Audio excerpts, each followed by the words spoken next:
Shalom semuanya teman-teman semua. Shalom everyone. Selamat bergabung di Happy Link Channel.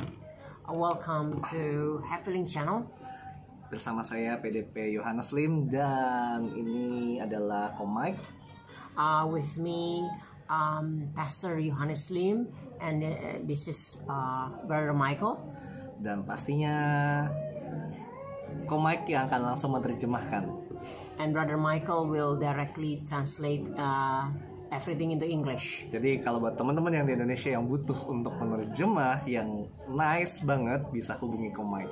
So everyone who wants to have nice interpreter, you can call Brother Michael. Untuk informasi lebih lanjut silahkan tulisan di komen, nanti saya akan jawab. For more information, please do write in the comment and I will answer all of you. Oke, pada video kali ini in this video, saya akan men-sharingkan firman Tuhan. I would like to share a word of God. Dan kita akan berseri untuk kali ini.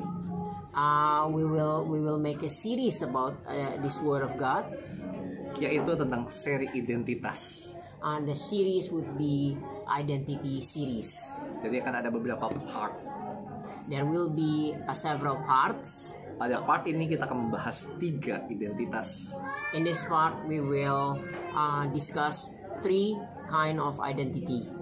Dan kalau teman-teman bertanya, kenapa sih harus membahas tentang identitas gitu lah? And if some of you might wonder why we have to discuss and why we have to deal with this kind of identity. Karena pastinya sebenarnya kan kita akan masuk tahun 2021 ya teman-teman. Because as we know, we will enter 2021, right guys? Nah, kalau kita baca di firman Tuhan pada 2 Timotius 3 ayat 1, if we read the word of God in 2 Timothy 3 verse 21, saya bacakan versi bahasa Indonesianya. And I will read the Indonesian version. Ketahuilah bahwa pada hari-hari terakhir akan datang masa yang sukar. Oke, nanti Komik akan membacakan versi CEV.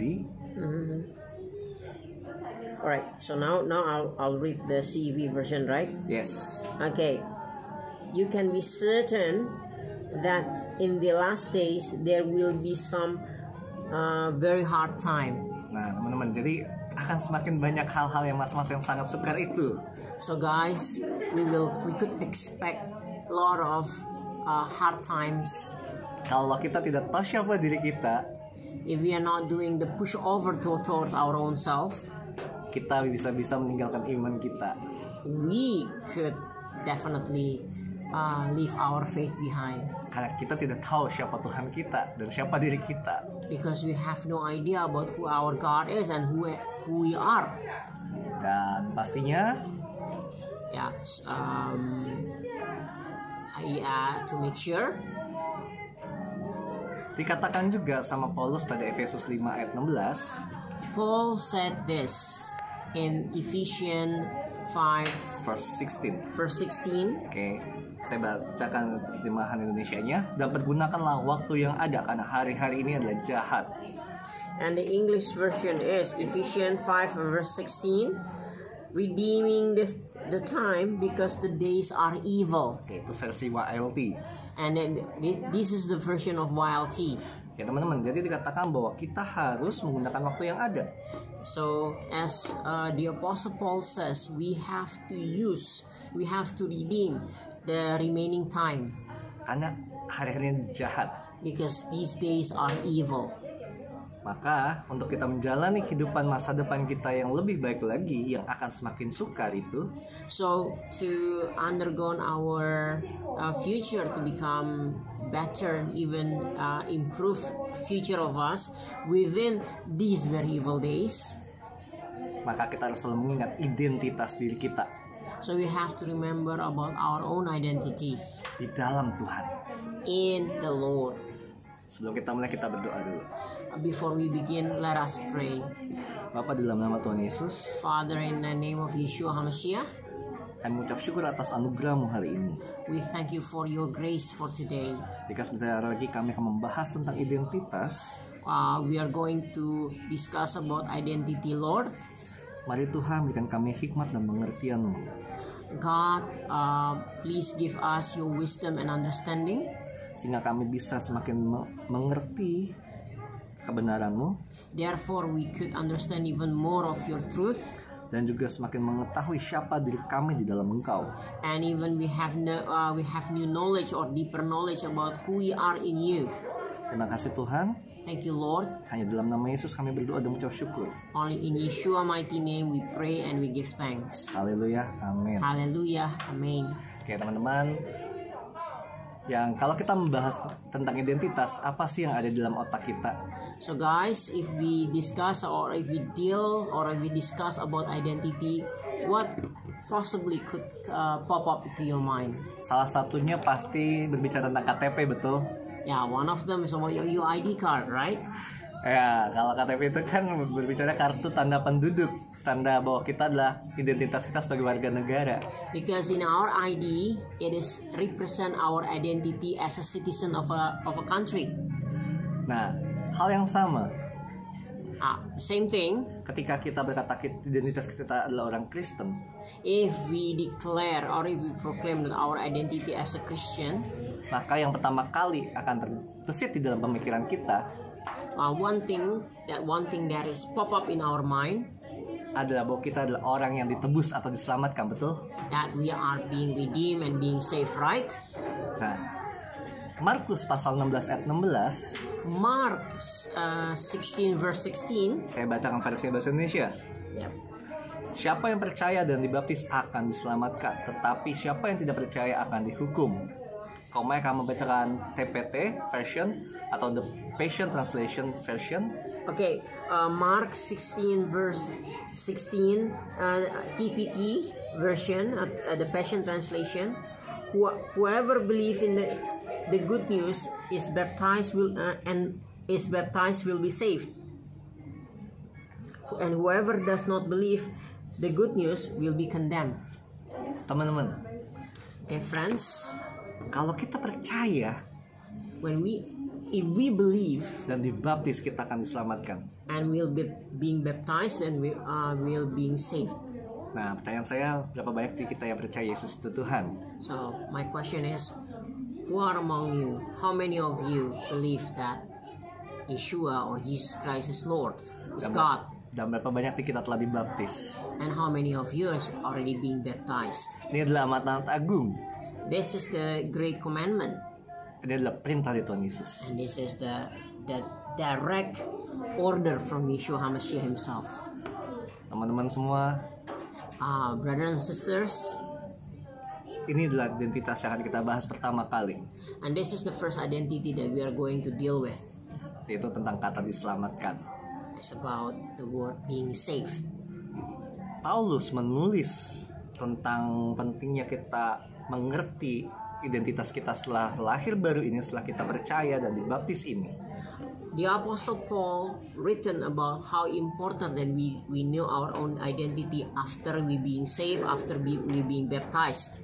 Kita bisa menemukan pada Roma pasal 5 ayat 8 sampai 10. And we can find it in Romans chapter 5 verse 8 until 10.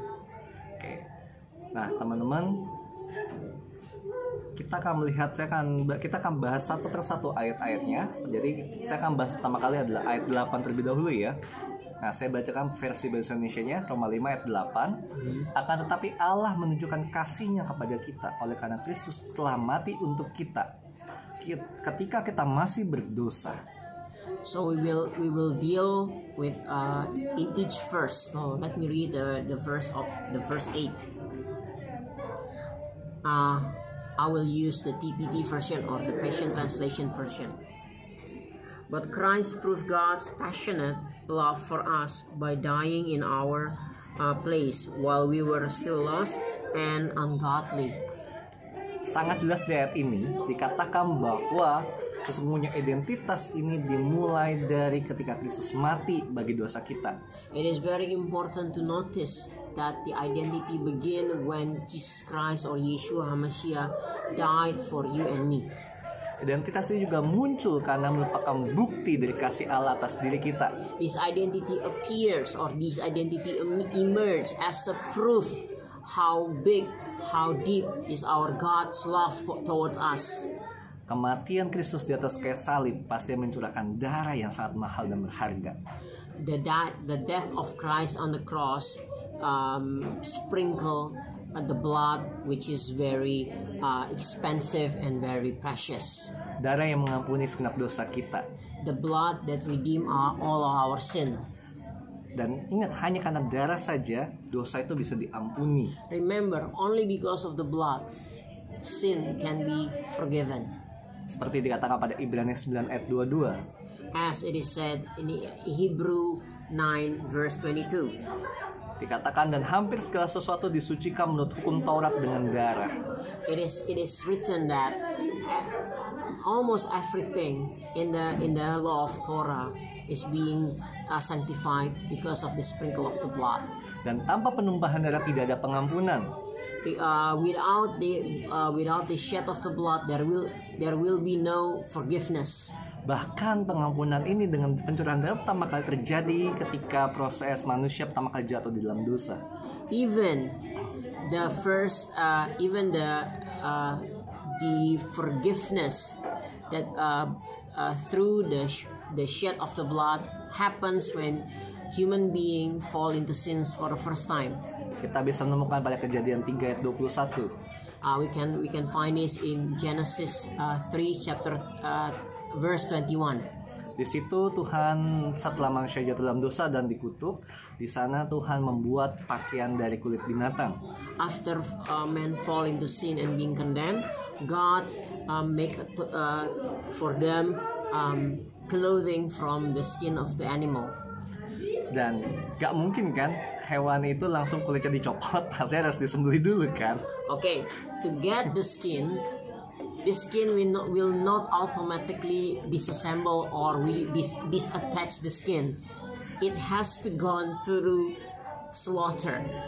Nah, jadi ketika hewan tersebut dipotong, disembelih, baru darahnya akan mengalir. Nah, itu adalah darah pengampunan dosa. When the animal is being slaughtered, the blood was poured down, and that blood will be the symbol for forgiveness of sin.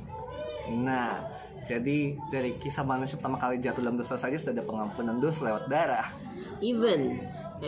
Therefore, the time when human being or man fall into sin for the first time, there is a forgiveness of sins through a bloodshed.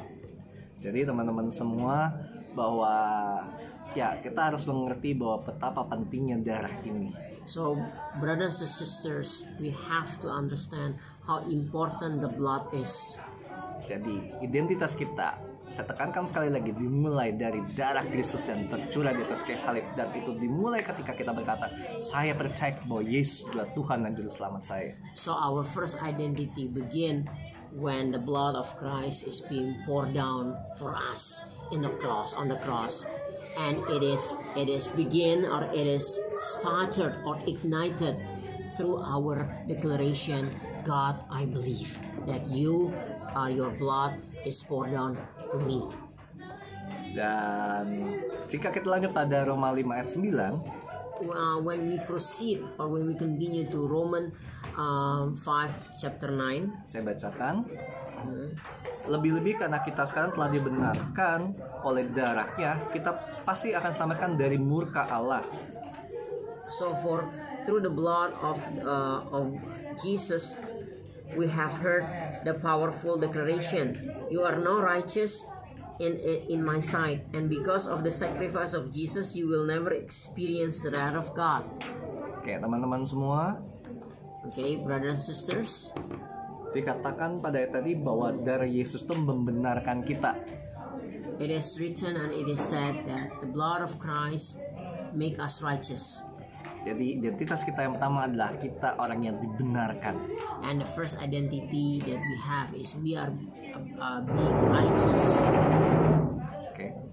Kalau kita lihat pada versi BNT, when we look up into the BNT version, kata dibenarkan ini berasal dari kata dikaiotentes. The word being righteous. Dikaiotentes. Okay.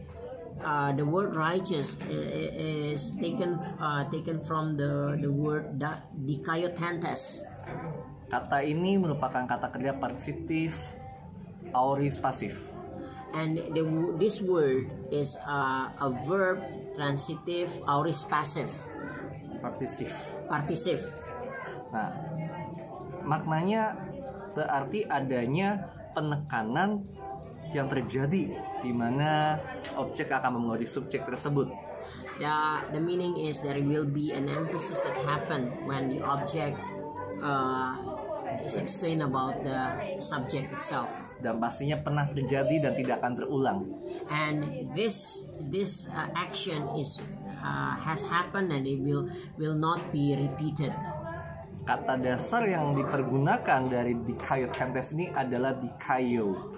The base word that is used in the word of dikaiotentes is dikaio. Menurut Gingrich Dictionary, according to Gingrich Dictionary, dikaio ini berarti dikaio mean membenarkan, membela, to righteous, to defend, memperlakukan sebagai adil, memperlakukan dengan adil, to act towards someone unjust, Tuhan yang terbukti benar, God that is provenly righteous, melalui atau pass, through or which is in the past. Bukan pas masa lalu ya, tapi pas melalui. Okay, through or past. Okay. Dengan mengacu kepada orang yang dibebaskan, which is referred to the person who is being free. Diucapkan dan diperlakukan sebagai orang benar. That person is being given and being said and being act as righteous. Jadi bisa kita artikan identitas pertama dari kita adalah sebagai orang benar. So we can conclude that is our first identity is being righteous. Jadi ketika kita percaya dan dibaptis, when we believe and we being baptized, darah Yesus itu secara otomatis membuat kita untuk bisa melalui atau keluar dan meninggalkan dosa-dosa kita. The blood of Christ enable us to go through or to go out past to our sin. Dan bahkan membuat kita menjadi benar di mata Tuhan. And even it make us become righteous in the eyes of the Lord. Karena darah Yesus tersebutlah yang membuat kita jadi benar. Because of the blood of Christ we become righteous. Nah, pastinya kalau kita menjadi orang benar, ada beberapa hal yang akan terjadi di dalam diri kita. Therefore, when we have become righteous, there will be several things happen in our life. Yang pertama adalah hidup di dalam iman. The first one is live in faith. Ada di Roma 1 ayat 17. It is written in Romans 1 verse 17. Membuat kita memiliki iman. That make us to have faith. Dan pastinya karena kita ada iman, membuat kita juga tidak akan mundur di dalam iman, tidak mundur dari iman kita. Because we have faith, that it will enable us for not back off from faith or back off from the faith itself. Itu ada di Ibrani 10 ayat 38. This is written in Hebrew 10 verse 38. Dan selain itu, karena kita adalah orang yang benar, pastinya membuat kita menjadi tidak bercelah atau tidak melakukan dosa dan memiliki keintiman dengan Tuhan. And because we are regarded as righteous, so we are blameless, and we have the intimacy with God Himself. Kita bisa lihat dari kisahnya Nuh pada Kejadian 6 ayat 9. We can see this condition in the story of Noah. In Genesis 6 verse 9, di mana Nuh adalah orang yang benar dan tidak bercelah. Which is it is written that Noah is a righteous man and a man without blemish. Dan dia juga bergaul dengan Allah. And he has intimacy with God. Orang yang benar pastinya mulutnya mengucapkan hikmat dan lidahnya mengatakan hukum. The righteous person, his mouth will speak wisdom and is it hati ya? enggak mengucapkan hikmat dan mengatakan hukum. And okay, speak wisdom and declare the law.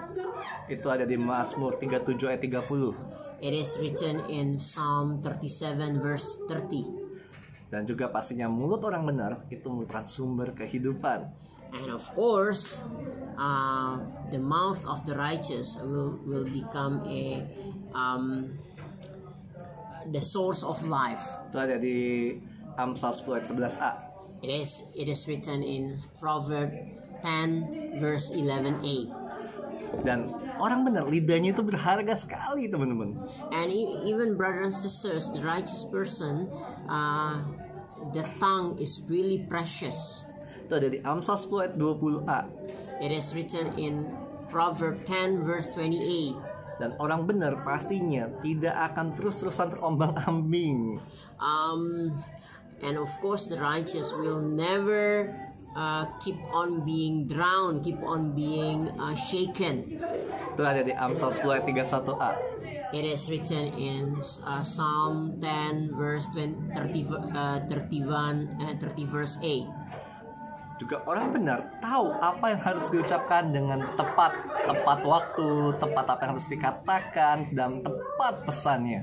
And the righteous man knows when and what to say in the right time, and in the right moment, and in the right way, and the right words. Itu ada di Amsal 10 ayat 32a. It is written in Proverbs 10 verse 32a. Dan pastinya orang benar itu rencana-rencana itu penuh dengan keadilan. And of course, surely the plans of the righteous is filled with justice. Ada di Amsal 12 ayat 5a. It is written in Proverbs 12 verse 25a. Verse 5a. Verse 5a, I'm sorry. Oke, nah teman-teman, jadi sesuatu yang menarik bukan? Identitas pertamanya sangat-sangat luar biasa bahwa kita adalah orang benar.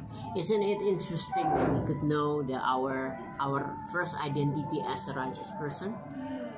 Orang benar bukan cuma karena dia benar, tetapi ada hal yang tadi kita bahas. Dia benar karena darah Yesus itu yang membuat dia keluar, meninggalkan semuanya. So a righteous person is not because that person is righteous, but because of the blood of Christ, as we have discussed before, that enable him to leave behind everything in the past. Dan orang benar memiliki ciri-ciri yang 10 hal yang tadi kita sebutkan. And the righteous have characteristic that we are being discussed, the 10 characteristic that we have discussed before. Dan teman-teman lebih lanjut kalau kita baca Roma 5 ayat 9 tadi, if we continue reading Romans 5:8, ada dikatakan bahwa it is written that karena kita sekarang telah dibenarkan oleh darahnya, because we are being righteous because of his blood, kita pasti akan diselamatkan oleh murka Allah. We are being saved from the wrath of God. Diselamatkan. Being saved. Nah, identitas kedua adalah kita adalah orang yang diselamatkan. The second identity that we are being saved. Kok bisa? How come? Bukankah diselamatkan itu adalah memang result, adalah hasil dari ketika kita percaya? Isn't it that being saved is become a result for believing in Christ? Tetapi ketika kita mendalami mempelajari ini bukan sekedar hasilnya saja, tetapi itu adalah identitas yang Tuhan taruh. So when we study deeper to the Word of God, being saved is not only act as a result, but it is identity that God has given to us. Jadi kita adalah orang yang diselamatkan. And we are a person who are being saved. Menurut versi BNT, according to the BNT version, kata diselamatkan menggunakan kata sotesometa. The word being saved used from the word taken from the sotesometa. Merupakan kata kerja indikatif future pasif. This become a verb, indicative verb, future passive. Oke. Hal ini berarti This means bentuk pasif dari kata kerja yang memberikan kepastian bahwa hal tersebut akan dilakukan. it is a passive of a verb that is being that will be done, surely will be done. Dan teman-teman semua, kenapa dikatakan akan terjadi, akan dilakukan? Karena memang proses keselamatan ini ketika kita belum terjadi ketika kita belum terima Tuhan Yesus, tapi ketika kita terima Tuhan Yesus, proses itu mulai berlangsung dan akan semakin nyata ketika kita sudah kembali ke surga nanti. The reason it is written will be done because the process of salvation reignite or begin to start when we are being saved and when we believe in Christ, and this process is keep on continuing until we are being in heaven with the Lord later on. Nah, kata dasar dari sotasometa ini adalah sozo. The base word of sotasomesa is the word sozo. Yang menurut Gingrich Dictionary, according to Gingrich Dictionary, artinya adalah menyelamatkan. It means to save, membebaskan, to rescue, menjauhkan dari bahaya, to set free, and to take away or to go far away from danger, menyembuhkan, to heal, menjaga atau mempertahankan, to guard and to defend, menjaga atau menyelamatkan dari bahaya alam, to guard or to save from nature disaster, atau bencana dan bahaya dan penderitaan atau kesusahan, and as well as famine and hardship, seperti kematian, such as death, juga mengeluarkan dengan selamat, and take out with safe, dibebaskan dari penyakit, being free from diseases, dari kerasukan roh jahat, from the possession of evil spirit. Juga bisa diartikan sebagai diselamatkan atau dijaga dari kematian kekal. And even it can be said that being saved from eternal death. Juga diselamatkan dari penghakiman dosa. And being saved of being judgment of sin. Terus juga bisa diartikan untuk mendatangkan keselamatan dan membawa kepada keselamatan. And it can also be interpreted as to bring salvation or to bring forth salvation. Jadi teman-teman semua, so brothers and sisters, identitas kita tentang diselamatkan, our identity of being saved, ini sangat dalam sekali maknanya. So it has a very deeper meaning. Kalau kita hanya berkata diselamatkan untuk masuk surga saja, ternyata tidak loh. So if we thought that being saved is to enter heaven, it's not that shallow. Karena seperti arti yang tadi disampaikan, like the meaning that we are being discussed before, bahwa diselamatkan berarti kita memiliki kepastian atau jaminan dijaga oleh Tuhan. Being saved, if we are being guaranteed. That we are being taken care by the Lord. Juga dikatakan bahwa, and as well as it is written, kita mendapatkan perlindungan terhadap bencana alam dan kuasa gelap. We are being protected from evil spirit and natural disaster. Nah, lalu mengapa identitas pertama itu harus dibenarkan terlebih dahulu baru diselamatkan? So the question is why we have to experience the first identity or being righteous, and then we experience the second identity, which is being saved. Why we have to go under righteousness first and then we can be saved? Karena pada Mazmur 37 ayat 39a. Because in Psalm 37 verse 39a, dikatakan bahwa it is written that orang-orang benar diselamatkan oleh Tuhan. The righteous is being saved by the Lord. Berarti hanya orang yang memiliki identitas sebagai orang benar saja yang mengalami proses identitas untuk sebagai orang yang diselamatkan. Therefore, the only person, therefore, only those who have the identity of being righteous will have the identity of being saved. Dan proses diselamatkan ini terjadi ketika kita mengakui Yesus sebagai Tuhan dan Juru Selamat. And the process of salvation begin when we declare that Yeshua HaMashiach or Jesus Christ as Lord and Savior. Dengan mulut dan percaya dengan hati. We speak it, we declare it with our mouth, and we believe it with our heart. Seperti yang dikatakan Roma 10 ayat 10. As it is written, it is said in Romans 10 verse 10. Karena dengan hati orang percaya With heart, the believers, dan dibenarkan. With heart, believe the person who believe will be righteous, make righteous. Dan dengan mulut orang mengaku dan diselamatkan. And with mouth, people will confess and being saved. Identitas sebagai orang diselamatkan ini merupakan kasih karunia dari iman yang tidak bisa dibeli dengan apapun juga.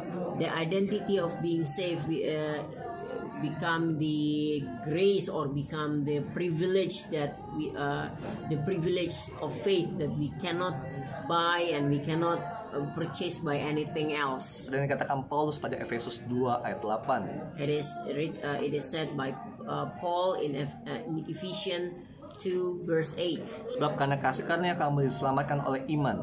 Because through grace of God you are being saved because of faith. Itu bukan hasil usahamu tetapi pemberian Allah. That is not because of your act or your doing or your deed, but because of the merit presence from the Lord. Jadi sesuatu yang menarik bukan teman-teman semua. It is interesting, isn't it? Bahwa kita adalah orang yang dibenarkan dan kita adalah orang yang diselamatkan. That we are being righteous and we are being saved. Jika kita selamanya mengertinya orang benar adalah orang yang berkelaku benar atau dibenarkan karena tindakannya. In the past we might understand that the righteous person is the person who is being righteous, or he is being righteous because of his deed or act. Setelah kita mengetahui definisinya membuat kita semakin mengerti bahwa ternyata dibenarkan itu nggak cuma itu saja. When we learn from definition, we become even more. It become more clear to us that being righteous is not just shallow as we thought to be. Dan juga dengan kata diselamatkan. As well as being saved. Bahwa diselamatkan tidak hanya berarti masuk surga saja. Being saved is not just as shallow as entering heaven. Tapi juga ada makna yang lain. But being saved also has numerous or lots of meaning. Itulah kuasa dari darah Yesus. And that's the power of blood of Jesus. Identitas ketiga yang ditekankan Paulus pada Roma pasal 5 ayat yang ke-10. The third identity that is being emphasized by Paul in Roman 5 ayat 10. 5 chapter 10. Roman chapter 5 verse 10. Okay. Sebab jikalau ketika kita masih seteru, kita diperdamaikan dengan Allah oleh kematian anaknya. Lebih-lebih kita yang sekarang telah diperdamaikan pasti akan diselamatkan oleh hidupnya. So if while we were still enemy, God fully reconciled us to himself through the death of his son, then something greater than friendship is ours. Now we are at peace with God, and because we share in his resurrection life, how much more that we will be rescued from the sin dominion. Satu yang keren, identitas ketiga adalah orang yang diperdamaikan. Like something cool that we understand that the third identity of that we are being reconciled. Teman-teman, agak sedikit aneh ya, bahasa Inggris itu rekonsiliasi, tapi bahasa Indonesia terjemahan kita namanya diperdamaikan. Okay, the Indonesian take the word being at peace, but in English we use the word reconcile. Tapi kita akan mencoba memahami lebih dalam makna ini. But we are going to understand deeper with upon this meaning. Oke. Menurut versi BNT, According to BLT version, BNT tuh. according to the BNT version, Kata diperdamaikan menggunakan kata the word reconcile is using the word katalagemen, katalagemen, yang merupakan kata kerja oris pasif indikatif. which is become a aorist passive verb, indicative verb. Oke. Yang bermakna bahwa tindakan ini pasti yang pernah terjadi secara pasif dan pasti gitu. Jadi dia penuh dengan kepastian bahwa ini pernah terjadi. So this action is surely already happened and it has been done before. Dan menurut Gingrich Dictionary, And according to Gingrich Dictionary, kata dasarnya adalah katalazo. the base word is katalazo. Katalazo artinya rekonsiliasi. Katalazo means reconcile, to reconcile. Nah, rekonsiliasi sendiri berarti kayak memperbaiki hubungan. To reconcile means to mend relationship, mending relationship. Jadi bisa kita artikan So we can conclude that bahwa oleh darah Yesus through the blood of Christ, kita memiliki identitas we have the identity. orang yang telah direkonsiliasikan hubungannya. We have the identity of the person who is being reconciled upon his relationship, Seperti salib Kristus, like the cross of Yeshua. garis vertikal The vertical goes to menerangkan tentang hubungan dengan Allah, goes to the relationship with God, dan garis horizontal and the horizontal line menerangkan tentang hubungan dengan sesama. referring to the relationship with other human being. Jadi ketika identitas ketiga kita sedang kita bahas saat ini, So when we as we discuss our third identity, sebenarnya kita sedang mengatakan bahwa actually we just declare that kita telah direkonsiliasikan hubungannya dengan Tuhan dan sesama. we are being reconciled in our relationship with God and with other human being. Hal ini juga ditekankan Paulus pada Kolose 1 ayat 22. This is also emphasized by Paul in Colossians 1 verse 22. Sekarang diperdamaikannya di dalam tubuh jasmani Kristus oleh kematiannya, And it is being reconciled through the physical body of Christ through his death, untuk menempatkan kamu yang kudus dan tak bercelah to put you into position who are righteous and without blemish dan tak bercacat di hadapannya. and without any blame in front of God. Jadi teman-teman, bahwa rekonsiliasi ini So brother and sister, this kind of reconciliation membuat kita menjadi kudus, make us become holy, tidak bercela dan tak bercacat. without blemish and without blameless, without blame. Hal ini menandakan This is symbolized bahwa ketika kita sebagai orang yang diperdamaikan atau direkonsiliasikan, so we are as the person who are being at peace with and or being reconciled with. kita akan mengalami pemulihan di dalam hidup kita yang membuat kita keluar dari kelemahan atau dosa kita. We will experience restoration in our life that enable us to get out or go away from sin in our life. Karena kita memiliki hubungan yang telah terekonsiliasi dengan Tuhan kita. Because we are having the reconciliation relationship with our Father in heaven. Kenapa bisa seperti itu? Why it happened in such manner? Karena tertulis di Alkitab bahwa Tuhan itu kudus. Because it is written in the Bible that God is holy. Karena Tuhan itu kudus, maka kita kudus. Because God is holy, that we are holy. Jadi teman-teman, 3 identitas adalah 3 hal dasar yang harus kita tanamkan di dalam diri kita. So the 3 identity, that it is 3 basic rules that we have to implement within our life. Ingat baik-baik bahwa kita adalah orang yang dibenarkan. Remember, pay close attention that we are being righteous, Kita adalah orang yang diselamatkan. we are being saved, Kita adalah orang yang diperdamaikan atau telah direkonsiliasikan. We are being reconciled or being at peace with. Jadi kita bisa datang pada Tuhan kapanpun. So we can come to the Lord anytime. Jadi jangan berasa bahwa tidak layak lagi. Don't feel unworthy. Jangan berasa bahwa engkau tidak pantas untuk bertemu dengan Tuhan. Don't think that you are not worthy to meet God. Jangan berpikir bahwa hanya pendeta saja yang bisa. Don't think that only men of God that unable to meet God face to face. Atau jangan berpikir bahwa hanya orang-orang yang diurapi saja yang bisa. Don't think that only the anointed one who can embrace. Ingat baik-baik, 3 identitas ini ada di dalam dirimu karena darah Yesus itu telah tercurah atas hidupmu. Remember carefully, pay a very close attention that the 3 identity is within your heart, within your life, because we are. What is the last word? Darah Yesus.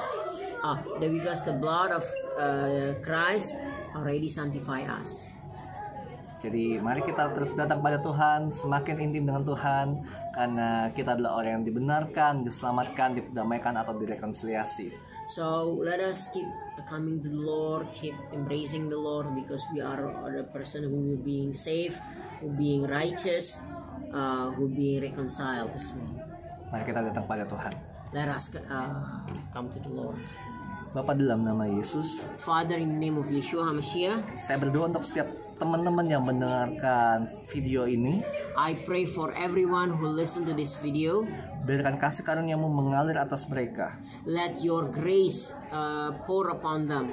Aku berterima kasih karena darah Yesus yang tercurah bagi setiap pribadi mereka. I thank you for the blood of Christ that is being poured down in each of their life.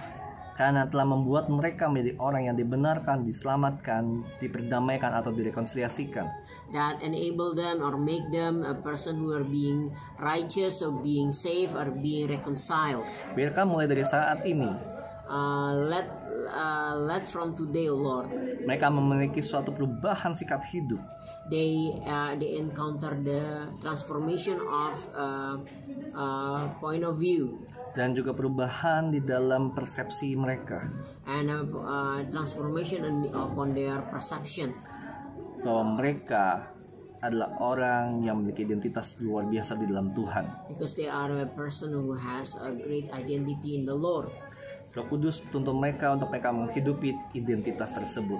Holy Spirit guide them as they live in their identity. Terima kasih Tuhan, sekali lagi kami ucap syukur atas hari ini. Biarkan anugerah-Mu terus mengalir dan cinta-Mu terus mengalir.